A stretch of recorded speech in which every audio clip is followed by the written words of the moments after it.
Son məsələlərdə bəziləri yenə deyir ki, nə vaxta qədər qeybət edəcəksiniz? Şeyx, məgər bidət əhlindən danışmaq qeybətdirmi? Bidət əhlindən danışmaq qeybət yox, sünnədir.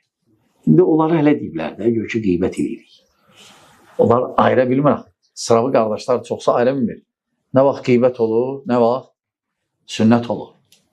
Aydındır. Bizim danışdığımız, biz dərslərdə və s. danışdığımız qeybət deyil, əksinə sünnədir. Yəni, onlar şübhə gətirirlər ki, susaq hamımız.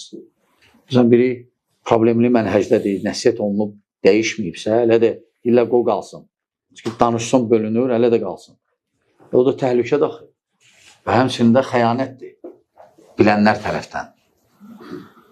Aydındır. Biz, yəni, xavariclərdən danışanda artıq xavaricdən yanına gedənlər azaldı.